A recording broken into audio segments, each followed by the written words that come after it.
Welcome to Ano Mystery Podcast, the show that inform you about different interesting topics. I'm your host, Alice. In today's episode, we'll be discussing the evil eye. Stay tuned as we learn about the concept of evil eye in different cultures and religions.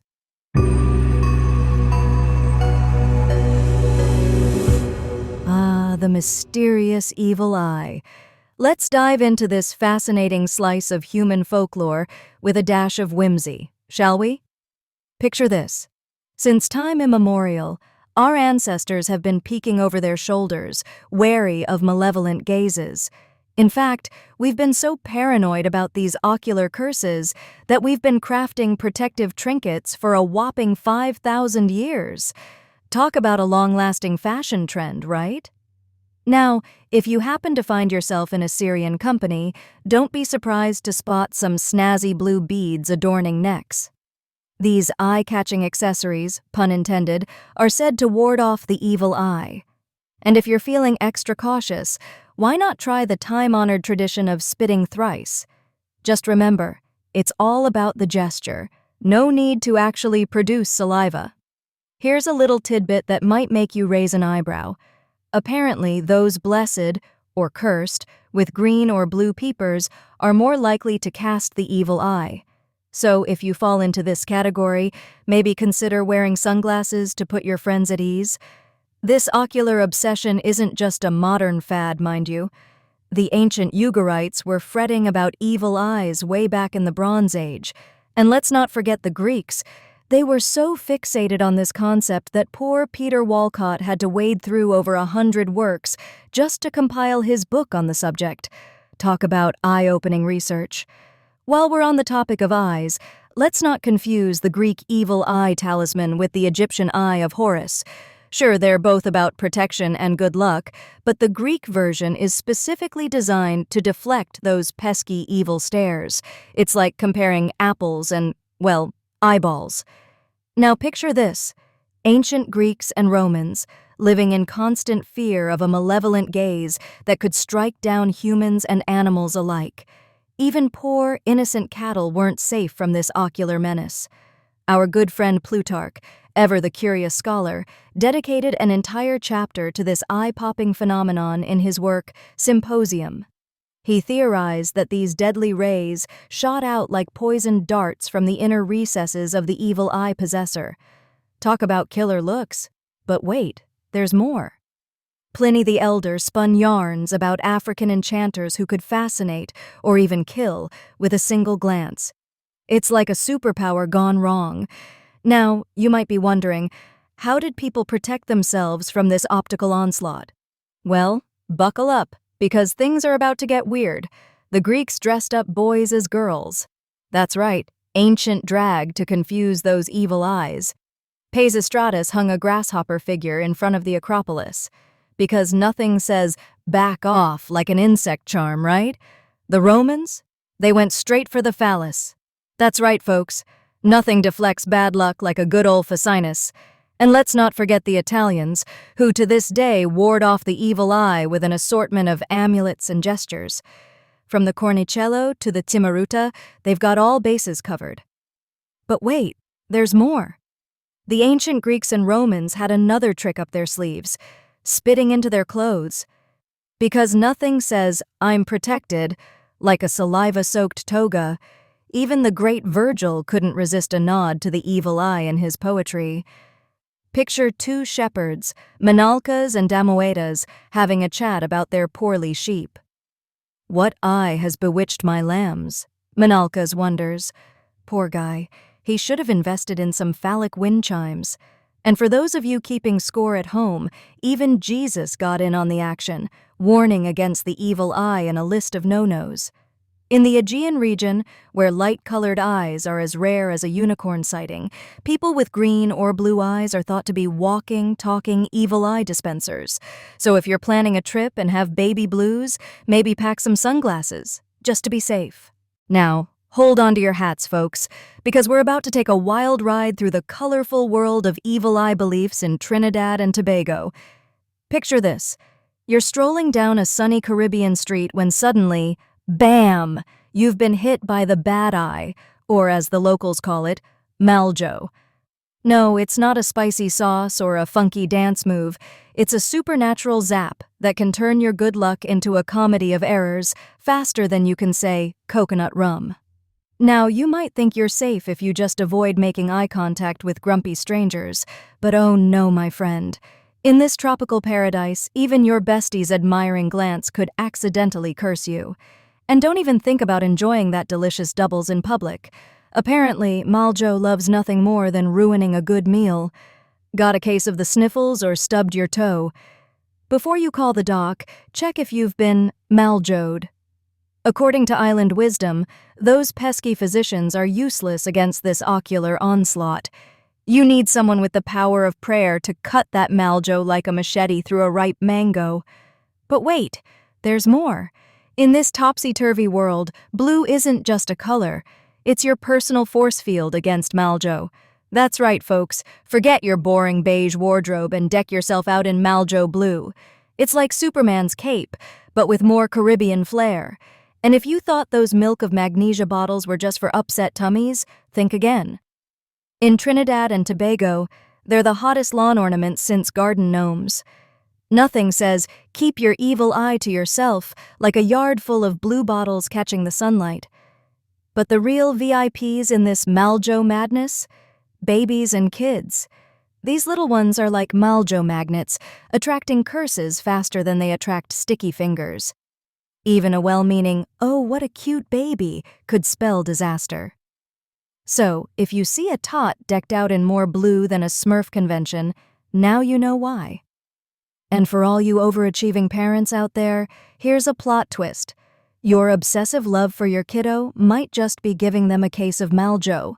Talk about tough love. So, next time you're in Trinidad and Tobago and you see someone spitting on their fingers or muttering prayers over a fussy baby, don't judge. They might just be saving a life from the dreaded 24-hour Maljo. Remember, in this island paradise, a little blue goes a long way in keeping the bad vibes at bay. Now, who's up for a Maljo-free limbo contest? Now let's take a tour of the wacky world of evil eye protection. We're talking about the Hamsa, the hand that's got your back, or should we say, your eyes. Picture this. You're strolling through the bustling bazaars of the Near East, and everywhere you look, there are hands. No, it's not a mime convention gone wild. It's the Hamsa, the five-fingered talisman that's got more nicknames than a pop star. Christians call it the Hand of Mary, Muslims the Hand of Fatima. Talk about a hand that's working overtime.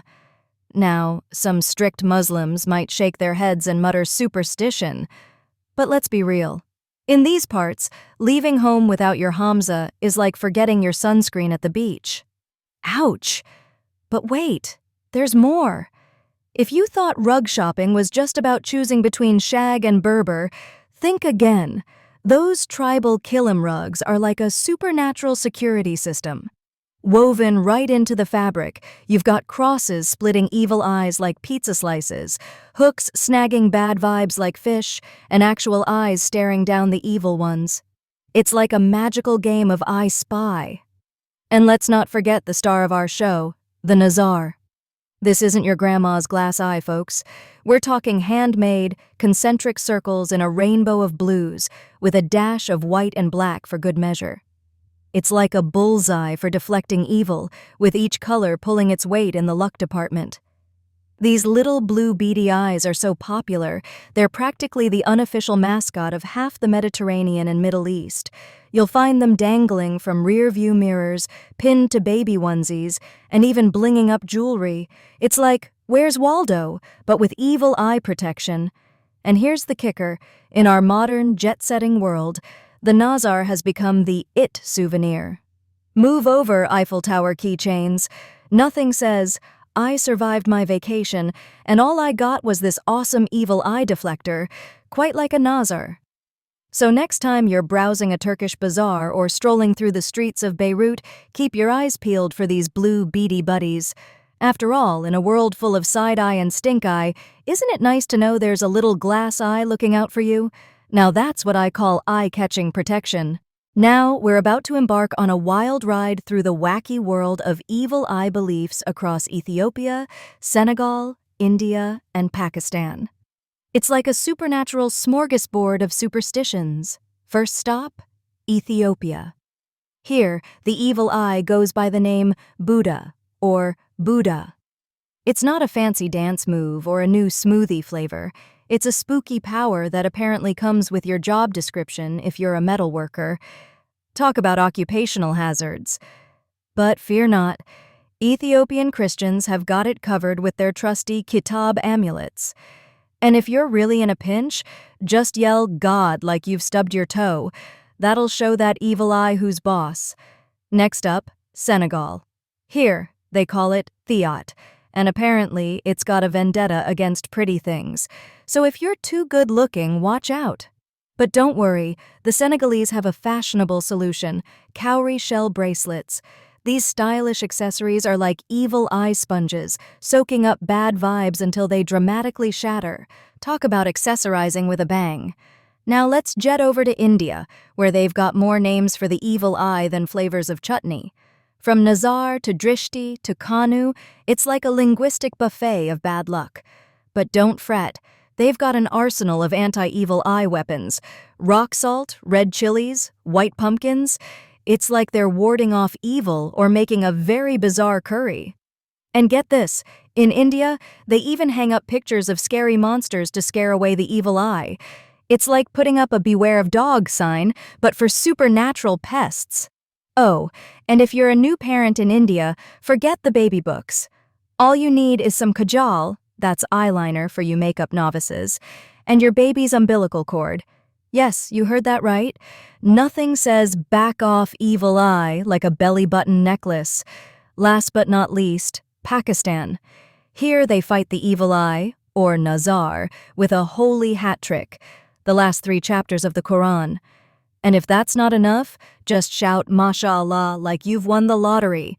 For extra protection, slap a black cloth on your truck bumper, because nothing says evil eye repellent quite like a vehicle accessory. Now let's step right up to the wackiest weapon against wickedness, the cornicello. This little horn isn't for your morning cappuccino, folks.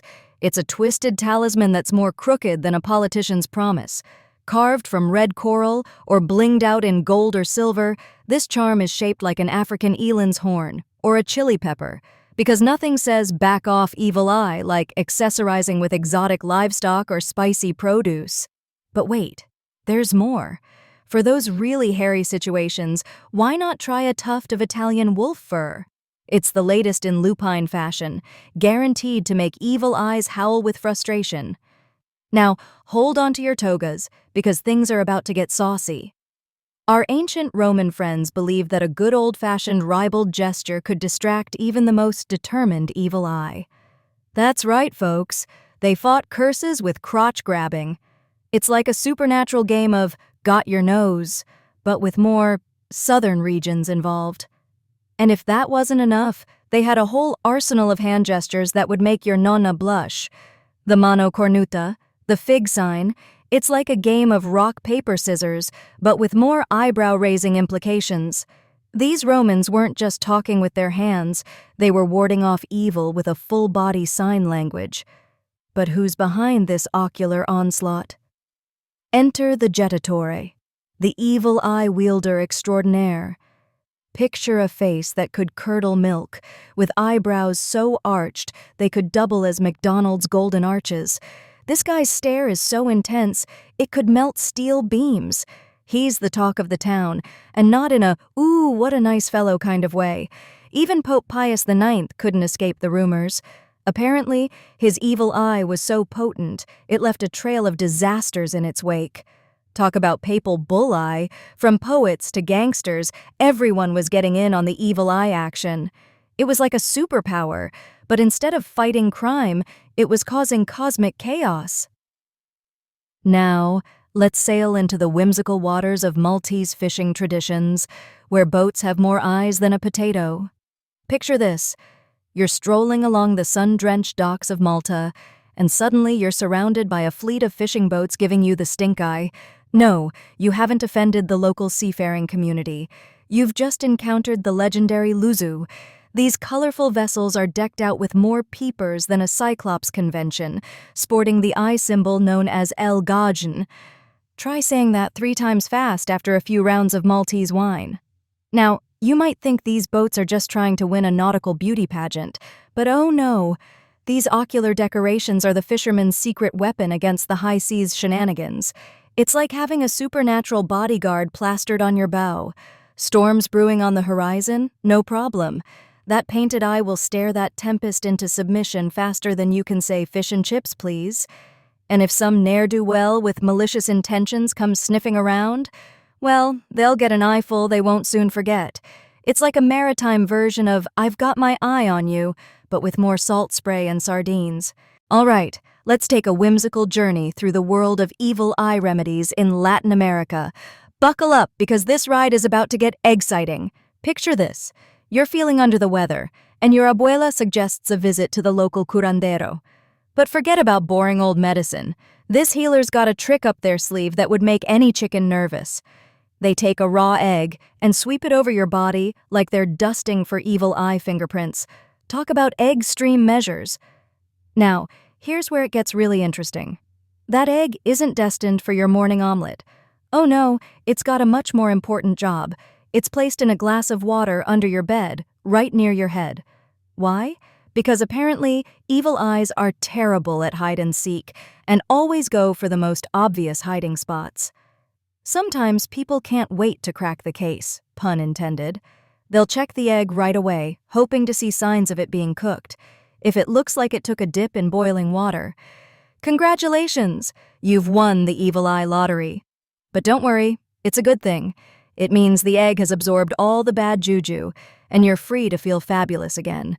In some areas, they take this exorcism to the next level. The healer might wave the egg over you in a cross pattern while reciting the Lord's Prayer. It's like a holy omelet in the making. Now, if you're in Brazil and want to ward off the evil eye, forget about boring old horseshoes or rabbit's feet. They've got a whole garden of anti-evil eye plants. Imagine a defensive lineup of chili peppers, snake plants, and other tough guys of the plant world guarding your home. It's like having a botanical bouncer squad. Some folks even create a 7 lucky herbs pot, which sounds like a recipe for the world's most protective soup. Just remember, these plants are on guard duty, no snacking allowed. And if plants aren't your thing, how about some mirror magic? Slap one on your front door, and evil eyes will be too busy admiring their own reflection to bother you. Or get an elephant figurine to guard your entrance, because everyone knows evil eyes are terrified of pachyderms, right? In some parts of South America, they believe that even admiring something too hard can give it the evil eye. So if you see a cute baby or a shiny new car, resist the urge to stare. But if you can't help yourself, don't worry. A little red ribbon can save the day. It's like a tiny matador's cape, distracting the evil eye's gaze. And in Mexico, they've turned the evil eye into a hot and cold game. It's all about balance, folks. Too much hot energy from an admirer, and suddenly you're out of whack. It's like a spicy social tango. You've got to find the right temperature between getting close and keeping your distance.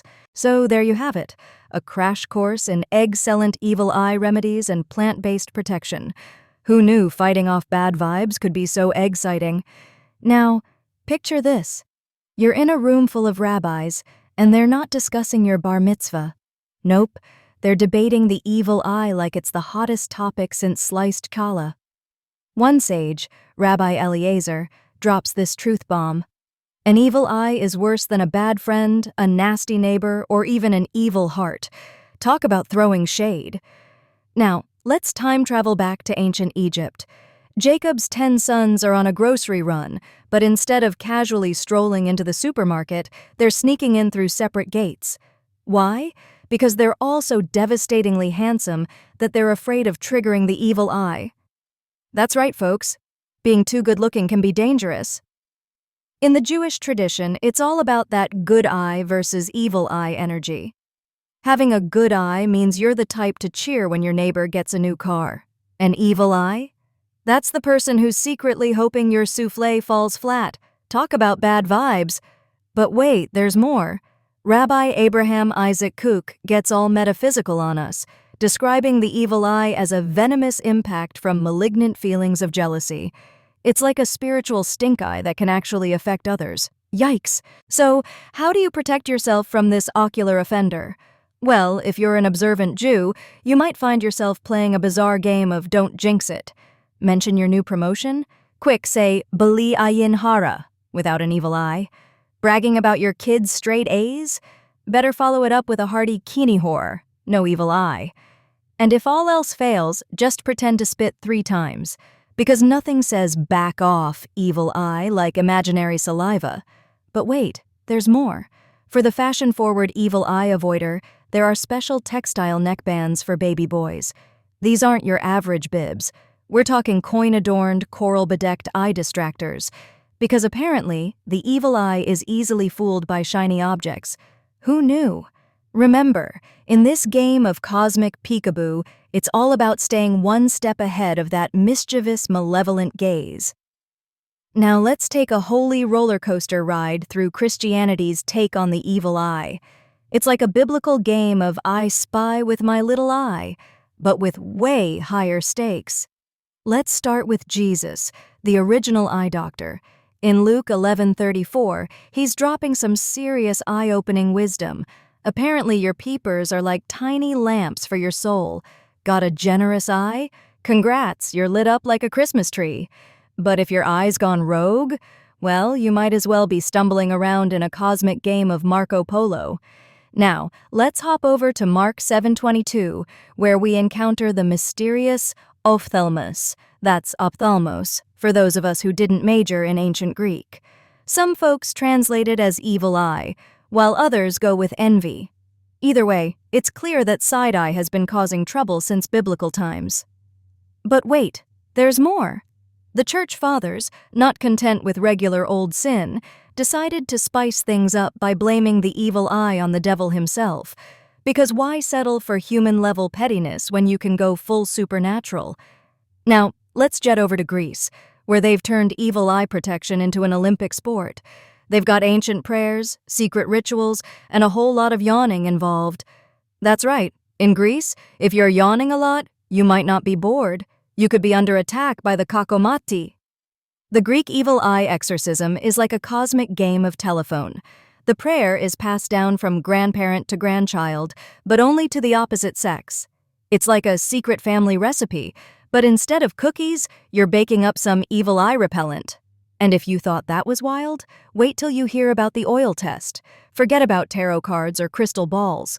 All you need is some olive oil and holy water. If the oil doesn't float, you've got yourself an evil eye situation. It's like a magic trick, and a science experiment had a superstitious baby. So there you have it, folks. From Jesus to Greek grandmas, the evil eye has been keeping Christians on their toes for centuries. Remember, keep those eyes generous, those prayers secret, and your holy water handy. And if all else fails, just start yawning. It might just save your soul. Now let's take a tour of the Islamic take on the evil eye, or as they call it, al-ain. It's like the supernatural version of a stink eye, but with way more consequences. In the Muslim world, the evil eye isn't just your grandma's superstition. It's a bona fide belief backed by Muhammad. Now here's the kicker. You don't even need to be a cartoonishly evil villain to cast this ocular hex. Nope. Just a smidge of envy is enough to activate your inner evil eye laser. And the best part? It's usually unconscious, so you could be zapping people left and right without even knowing it. Oops, but wait, there's more. Apparently the stars might have it in for you too. Some scholarly stargazers suggest that if the cosmos decided to throw a cosmic tantrum on your birthday, you might be more susceptible to the evil eye. Talk about being born under a bad sign. So, how do you protect yourself from this envious eyeball onslaught? Well, Muslims have got it down to an art form. Instead of gushing over a cute baby with, "Oh, he's so adorable," they whip out a "Masha faster than you can say evil eye. It's like a verbal shield that says, "Hey, God willed this cuteness, so back off, evil eye." And if you really want to up your protection game, throw in a Tabarakallah or an Alhumma Barak for good measure. It's like piling on spiritual armor. The more the merrier. But here's the real kicker. If you forget your protective phrases and end up getting zapped by the evil eye, you've got about 24 hours before you start feeling under the weather. It's like a supernatural version of food poisoning, but instead of bad sushi, it's bad vibes. So there you have it, folks, the Islamic guide to dodging the evil eye. Remember, compliments are fine, but always wrap them in a protective layer of divine acknowledgement. And if all else fails, blame it on your birthday stars. Keep those good vibes flowing and those evil eyes at bay. Now let's take a tour through the colorful world of evil eye beliefs in Hinduism. It's like a spicy blend of tradition, superstition, and a dash of maternal instinct. Now, the ancient Shrouda traditions were too cool for evil. They didn't even have a concept for it. But modern Hinduism? Oh boy, they've embraced the evil eye like it's the latest Bollywood dance craze. Picture this. You're at a Hindu family gathering, and little Raj is getting showered with compliments. Oh, he's so smart. What a handsome boy. He'll be a doctor for sure. But wait, Mom's spidey senses are tingling. Too many compliments? That's a one-way ticket to Evil Eye Town. But fear not. Hindu moms have a secret weapon up their sleeves. Or should I say, in their spice racks. That's right, it's time for some Nazar Utarna action, also known as Drshti Tita, or Drushti Tegayodu, for those who like their evil eye protection with a side of linguistic flair. So, what's a concerned mother to do? Why, grab some red chilies, of course, because nothing says back off evil eye like some fiery capsaicin. Mom's going to channel her inner magician and perform the ultimate protective ritual. She'll wave those chilies around her child's head like she's conducting a spicy symphony. But wait, there's more. The grand finale involves setting those chilies ablaze. That's right, we're talking chili barbecue, evil eye style. It's like sending a smoky signal to the universe. This kid is protected by the power of spice. So there you have it, folks. In the world of modern Hinduism, excessive compliments are met with excessive chilies. It's a hot and spicy way to keep the evil eye at bay. Remember, when in doubt, just add more chilies. It works for curry, and apparently it works for cosmic protection too. Now let's get to know about what modern and popular culture says about evil eye. Let's start with our man Henri Gamache, the American occultist who apparently moonlighted as an evil eye exterminator. In 1946, he dropped a bombshell of a book called Terrors of the Evil Eye Exposed. Talk about a page-turner. It's like a DIY guide for wannabe evil eye busters. Move over, Ghostbusters. Now, according to the evil eye mythology, you can curse someone just by looking at them funny. It's like the ultimate death stare, but with actual consequences. And the best part? You don't even need to be trying to curse someone. Just be a little too enthusiastic with your compliments and bam, you've just unleashed the eye of doom. Talk about a compliment backfire. But don't worry, folks. Protection is easier to come by than toilet paper during a pandemic. All you need is a good old talisman. It's like a supernatural fashion accessory. Got blue eyes? In Greece and Turkey, you're basically walking around with a loaded weapon. Better slap on a blue orb amulet to keep your powers in check. If you're in India or hanging with your Jewish pals, palm-forward hands with an eye in the center are all the rage.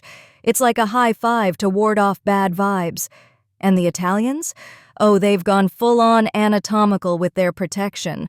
Horns and phallic shapes are their go-to evil eye repellents. Because nothing says, back off, evil eye, like a good old-fashioned distraction technique. And let's not forget our vampire hunting friends. Bram Stoker, in his novel Dracula, describes a two-finger salute that's less peace out and more evil eye, get out. It's like crossing yourself, but with an extra dose of finger-pointing sass. So there you have it, folks. Whether you're rocking an eyeball necklace, sporting a handy hand charm, or just aggressively pointing two fingers at suspicious characters, you're now equipped to take on the evil eye. Remember, in this game of supernatural peekaboo, it's all about keeping your eyes open. But maybe not too open.